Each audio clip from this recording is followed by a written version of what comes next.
You like white spoon sugar? Oh, yes, I do. Hi. Thank you so much. Stir it up. Stir a little happiness. Stir a little sweetness. And add some sugar to my world. Stir it up. There's no sugar. Stir it up. Stir a little happiness. Stir a little sweetness with white spoon sugar.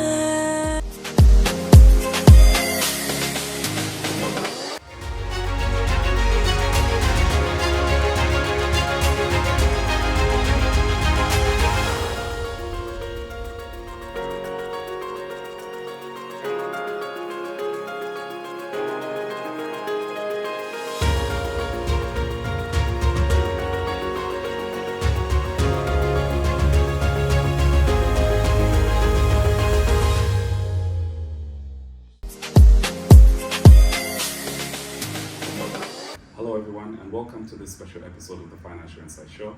I'm your host Mwelwa Chibesakunda, and with me is the board chair of Zambia Sugar, who has just come out of another AGM. This particular one is the Zambia Sugar Annual General Meeting for the financial year 2023. Mr. Mbazima, welcome to the show. Thank you very much, man. Absolutely.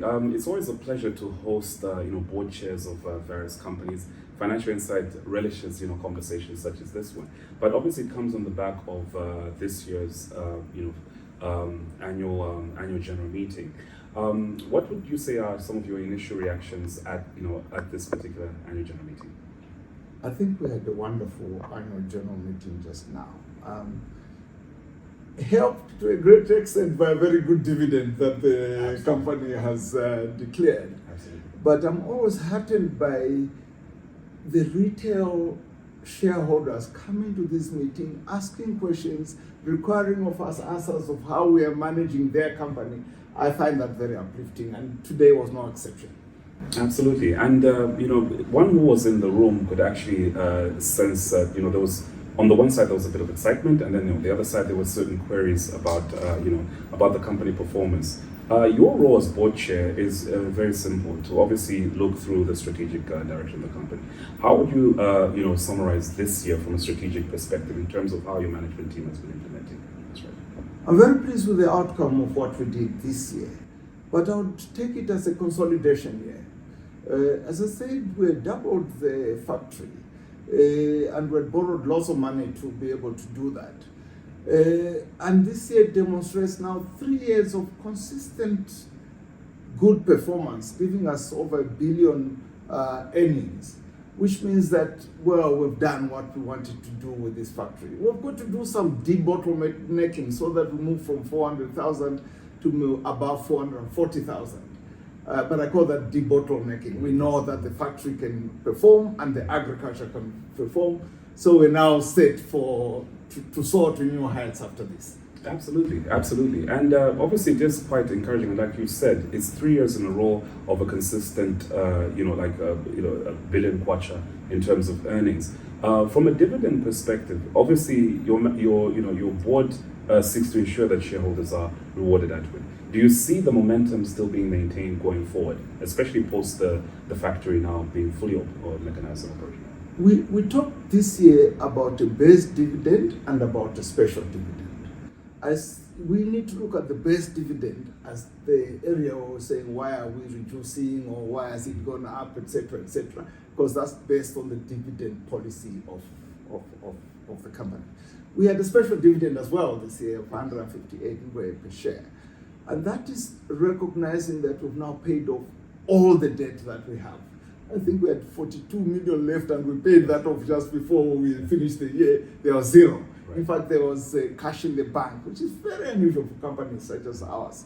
So we were able to say, okay, let's use that extra flexibility that we have in the balance sheet to pay a special dividend, but let's look to the P&L account, i.e. how we perform every single year to provide us with the best dividend. That's what we're looking forward to. Absolutely. And obviously to ensure that dividends continue to be paid, the board obviously has to inspire the management team. What have been your, biggest, I'd say proudest moments of, steering this particular company and the management team that you have in place?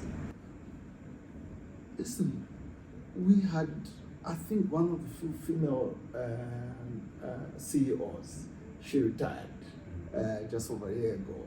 And we did a very big search to find another CEO who could take us forward. And I think I'm very pleased that given the full year that Oswald has had now and the results that he has produced, we found a good CEO. And things to continue to inspire as well as pull a little bit and say, hey, can we do a bit better? Will ensure that we can see things going forward. We were in the process of recruiting a CFO. I said we've got an acting CFO, and that will complete the team, and then we can just continue asking them to give us better and better results. Absolutely. And in terms of a final thought, what are your prospects over the near term and long term? You have a clean balance sheet now with very minimal debt. Do we sense a hinge of another capital-intensive project in the pipeline? I think the short term is to make sure that we can maximize the production from the current installed capacity of the plant. That will require increases in the cane that goes into that plant. And those increases, we can split them into several things. Firstly, we can grow our own extra cane, or our growers can grow extra cane. So increased hectarage and the cane is one area. The others, which really excites me, is the improvement in the yield. We're talking about how to irrigate better, what variety you are using in terms of, instead of this variety, this one is better at insects, this one is better at how it grows, how quickly it grows, this one is better at the quality of sugar it has in it, etc., etc. To get the right blend of varieties to make sure that for each hectare, we can improve how much cane we get out of that. And we've had fields that go up to 200 tons per hectare. We would like all our fields to be doing that. When we are able to get our agriculture and our plant to produce at the maximum, then the next one is to say, where until now? Can we build another plant, or can we have another Nakambala, and so on and so forth? But the first thing is to make sure that our assets can perform at their full capacity. Absolutely, absolutely. Ladies and gentlemen, you've heard it for yourselves. It is obviously very, very bullish and optimistic for Zambia Sugar, and we'd like to thank you, Board Chair, for sitting down with us post this AGM. I'm sure some of the shareholders want to have a few more conversations with you after this event. Thank you very much, Mwelwa. I really appreciate it. Thank you so much.